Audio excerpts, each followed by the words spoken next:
الحمد لله القائل: يا أيها الذين آمنوا إذا قيل لكم تفسحوا في المجالس فافسحوا يفسح الله لكم وإذا قيل انشزوا فانشزوا يرفع الله الذين آمنوا منكم والذين أوتوا العلم درجات والله بما تعملون خبير. أشهد أن لا إله إلا الله وحده لا شريك له وأشهد أن سيدنا محمدا عبده ورسوله. اللهم صل وسلم وبارك على حبيبنا وشفيعنا محمد أشرف الأنبياء والمرسلين وعلى آله وصحبه أجمعين والتابعين لهم بإحسان إلى يوم الدين. أما بعد، فيا أيها المسلمون، أوصيكم وإياي بتقوى الله. قال الله تعالى: يا أيها الذين آمنوا اتقوا الله حق تقاته ولا تموتن إلا وأنتم مسلمون. Jemaah Jumaat yang berbahagia, marilah kita bersama-sama meningkatkan ketakwaan kepada Allah Subhanahu wa taala dengan sebenar-benar takwa, yaitu dengan melaksanakan segala perintahnya dan menjauhi segala larangannya. Mudah-mudahan kita tergolong dalam kalangan hamba-hambanya yang beroleh kebahagiaan di dunia dan keselamatan di akhirat. Khatib ingin mengingatkan para jamaah agar memberikan sepenuh perhatian kepada khutbah yang akan disampaikan.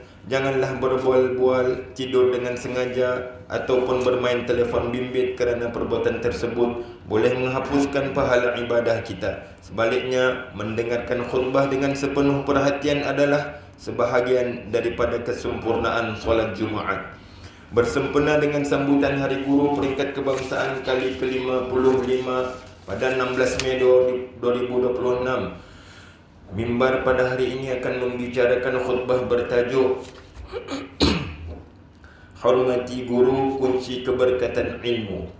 Jemaah Jumaat yang dirahmati Allah Azza wa Jalla, dalam sejarah kegemilangan Islam, ilmu bukan sekadar himpunan maklumat yang tersimpan dalam ingatan atau lembaran kitab. Ilmu ialah nur, yakni cahaya yang menerangi jalan menuju keredaannya. Namun demikian, cahaya ini tidak akan dapat dimiliki tanpa adanya insan yang ikhlas menyampaikan, membimbing dan mendidik kita, yaitu guru yang menjadi obor penerang kehidupan. Guru ialah mursyid, muallim, murabbi, mudarris, muaddib yang sangat mulia di sisi agama. Islam menyanjung tinggi martabat seorang guru kerana jasa dan peranan mereka yang sangat besar dalam mengangkat martabat insan. Menjadi guru ialah satu kemuliaan kerana sentiasa mengajak manusia kepada kebaikan dan mencegah daripada perbuatan keji dan mungkar. Inilah hakikat dan nilai sebenar seorang guru yang menerangi kehidupan manusia melalui cahaya ilmunya. Sesungguhnya mereka adalah pusat kepada ilmu yang bertanggungjawab dalam membentuk manusia yang bertamadun. Guru sentiasa memberikan inspirasi dan motivasi sehingga memungkinkan anak-anak didik mereka mencapai kejayaan serta mencipta kecemerlangan dalam pelbagai bidang pekerjaan. Tugas guru merupakan amanah yang mulia. Jika para nabi membawa wahyu untuk menyelamatkan manusia daripada kegelapan syirik dan mensucikan akidah, maka para guru menyambung risalah itu dengan menyelamatkan umat daripada kejahilan. Seorang guru ialah jurubina peradaban yang membentuk insan berilmu dan berakhlak. Daripada didikan mereka lah lahirnya para ulama, para pemimpin, para doktor, jurutera dan seumpamanya. Tanpa didikan guru yang ikhlas, runtuhlah sendi-sendi akhlak dalam masyarakat.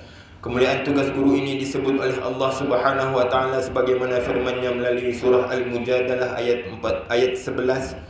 Wa idza qila inshuzu fanshuzu yarfa'illahu alladhina amanu minkum walladhina utul ilma darajat wallahu bima ta'maluna khabir. Maksudnya, dan apabila diminta kamu bangun, maka bangunlah, supaya Allah meninggikan darjat orang-orang yang beriman di antara kamu dan orang-orang yang diberi ilmu pengetahuan agama dari kalangan kamu beberapa darjat.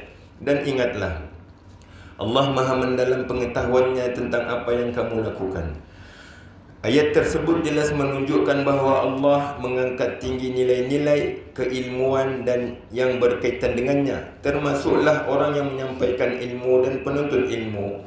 Hal ini menunjukkan martabat guru sangat tinggi dan mulia, selaras dengan ketinggian ilmu itu sendiri. Terdapat banyak hadis menyebut tentang kelebihan orang yang berilmu. Antaranya hadis yang diriwayatkan oleh Abu Darda radhiyallahu anhu bahawa Nabi sallallahu alaihi wasallam bersabda yang bermaksud, sesungguhnya kelebihan orang yang alim dibandingkan dengan ahli ibadah adalah seperti bulan pada malam purnama atas seluruh bintang-bintang. Hadis riwayat Abu Dawud. Sidang Jumaat yang dimuliakan sekalian, ketahuilah bahawa kunci utama dalam menuntut ilmu bukanlah pada kecerdasan akal semata-mata, melainkan pada adab dan penghormatan terhadap guru. Ilmu itu cahaya, dan cahaya Allah tidak akan masuk ke dalam jiwa yang sombong terhadap gurunya. Daripada Ubadah bin As-Samit radhiyallahu anhu bahawa Nabi Muhammad sallallahu alaihi wasallam bersabda, "Laisa min ummati man lam yujilla kabirana wa yarham saghirana wa ya'rif bi'alimina haqqah." Maksudnya, bukan daripada kalangan umatku orang yang tidak menghormati orang tua kami, tidak menyayangi golongan muda kami, dan tidak mengetahui hak orang yang berilmu dalam kalangan kami. Hadis riwayat Musnad Ahmad.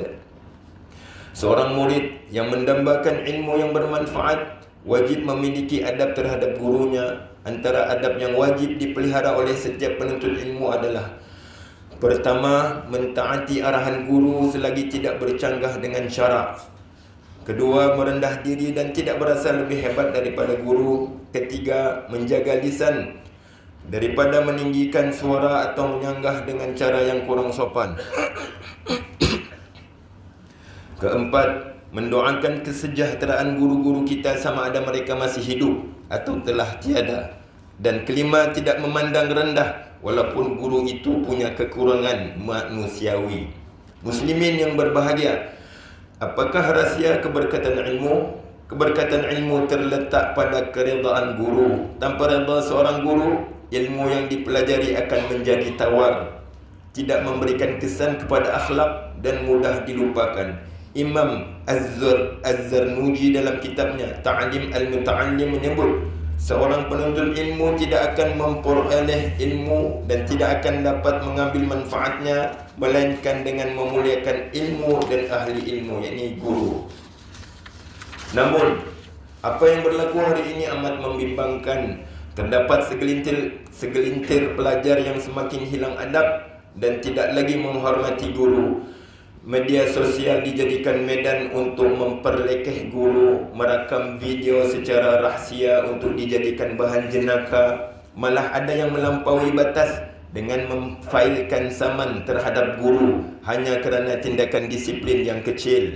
Guru pula dianggap sekadar manusia biasa yang tidak wajar diberikan penghormatan. Lebih membimbangkan lagi, terdapat segelintir murid yang bersikap biadab terhadap guru, termasuk melawan, merosakkan harta benda, menumbuk, menghina, bersangka buruk, mengumpat dan mencaci guru. Fenomena ini menjadi tanda semakin terhakisnya keberkatan ilmu dalam masyarakat kita. Apabila guru tidak lagi dihormati, maka hilanglah keberkatan ilmu. Dan apabila berkat itu lenyap, lahirlah generasi yang cerdik akalnya tetapi rapuh akhlak dan imannya. Ingatlah, apabila kita merendah-rendahkan guru, kita sebenarnya sedang menutup pintu rahmat Allah buat anak-anak kita. Media sosial bukanlah medan untuk membuka aib pendidik. Jika ada perselisihan, selesaikanlah dengan hikmah dan adab, bukan dengan provokasi dan kecaman. Ibu bapa berperanan penting sebagai guru pertama di rumah. Tanamkan dalam jiwa anak-anak bahawa guru mereka adalah insan yang perlu dimuliakan. Jangan biarkan anak-anak kita menjadi generasi yang pintar akademik tetapi muflis sahsiahnya. Jemaah Jumaat yang dimuliakan Allah Ta'ala, sebagai kesimpulan daripada bicara mimbar pada hari ini, marilah kita hayati 3 amanah besar untuk dijadikan azimat dalam kehidupan kita. Pertama, sedarlah bahawa martabat guru adalah martabat yang mulia di sisi Allah. Menghina guru bermaksud menutup pintu keberkatan ilmu, manakala memuliakan guru adalah kunci pembuka rahmat ilahi. Kedua, adab mendahului ilmu. Janganlah kita bangga dengan kebijaksanaan anak-anak kita jika mereka tidak tahu menghormati insan yang mengajarnya. Sesungguhnya ilmu tanpa adab hanyalah seperti pohon yang rimbun namun tidak berbuah. Ketiga, keberkatan ilmu adalah matlamat utama. Ilmu yang berkat akan membawa pemiliknya takut kepada Allah, berbakti kepada orang tua dan memberi manfaat kepada nusa dan bangsa.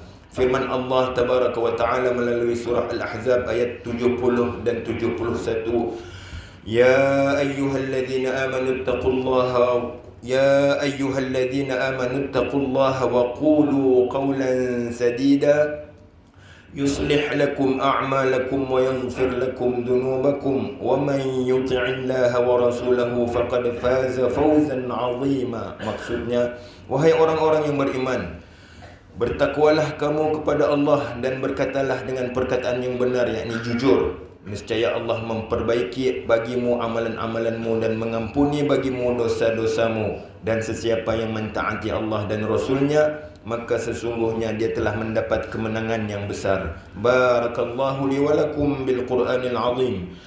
ونفعني وإياكم بما فيه من الآيات والذكر الحكيم وتقبل مني ومنكم تلاوته إنه هو السميع العليم. أقول قولي هذا وأستغفر الله العظيم لي ولكم ولسائر المسلمين والمسلمات والمؤمنين والمؤمنات الأحياء منهم والأموات فاستغفروه إنه هو الغفور الرحيم.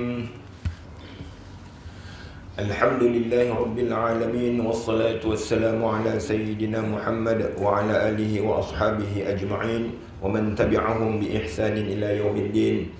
Ashhadu an la ilaha illallah wahdahu la syarika lah wa ashhadu anna Sayyidina Muhammadan abduhu wa rasuluh. Amma ba'du, fa ya ibadallah, ittaqullaha haqqa tuqatih wa la tamutunna illa wa antum muslimun.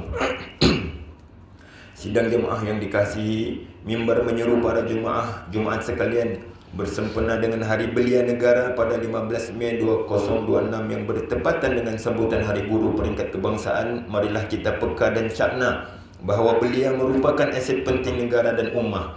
Golongan belia ialah pemimpin masa hadapan yang akan menentukan hala tuju masyarakat. Dalam Al-Quran, Allah merakamkan kisah pemuda beriman seperti Ashabul Kahfi yang teguh mempertahankan akidah mereka. Ini menunjukkan bahawa kekuatan iman dan jati diri dalam kalangan belia amat penting dalam ajaran Islam. Belia yang beriman dan berilmu sangat dituntut kerana mereka berperanan sebagai pewaris kepimpinan ummah. Pada masa yang sama, guru memainkan peranan besar sebagai pendidik, pembimbing akhlak dan menjadi wadah penyampai ilmu kepada golongan belia. Ingat, tanpa bimbingan seorang guru, potensi belia sukar dikembangkan secara seimbang. Namun begitu, belia masa kini berdepan dengan pelbagai cabaran seperti pengaruh negatif media sosial, gejala buli dan keruntuhan akhlak. Oleh itu, kerjasama antara guru, ibu bapa dan masyarakat amat penting dalam membentuk jati diri belia yang kukuh. Guru bukan sahaja menyampaikan ilmu, malah membina jati diri dan nilai murni dalam diri pelajar agar mereka mampu menghadapi cabaran pada masa hadapan. Wa'alamu anna Allah amarakum bi amrin 'azim.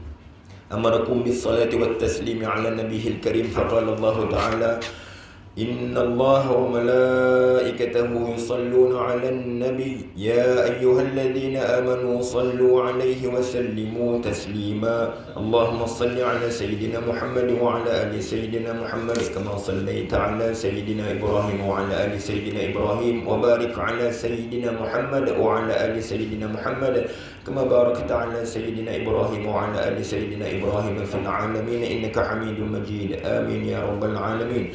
Allahumma اغفر للمسلمين والمسلمات والمؤمنين والمؤمنات الأحياء منهم والأموات. اللهم أنزل الرحمة والبركة والهداية والسلامة والسكينة والصحة الدائمة على ملكنا كبوادولي yang maha mulia Sri Paduka Baginda yang di-Pertuan Agung wa ala fakhamati Raisil A'la, Tuan yang terutama yang di-Pertuan Negeri Sabah. Waj'alillahumma hadhihi al-baldata wa sa'ira biladil muslimina aminatan mutma'innah innaka ra'ufur rahim. Allahumma dfa' 'anna al-balaa'a wal wabaa'a wal fahshaa'a wal munkara wal mihana wal fitan ma dhahara minha wa ma batan min baladina hadha khassah wa min buldanil muslimina 'ammah innaka 'ala kulli syai'in qadir. Rabbana atina fid dunya hasanatan wa fil akhirati hasanatan wa qina 'adzaban nar. Ibadallah, inna Allaha ya'muru bil 'adli wal ihsan wa ita'i dzil qurba wa yanha 'anil fahsya'i wal munkari wal baghi ya'idhukum la'allakum tadhakkarun. فاذكروا الله العظيم يذكركم واشكروه على نعمه يزدكم واسألوه من فضله يعطيكم ولذكر الله أكبر والله يعلم ما تصنعون. أقيموا الصلاة.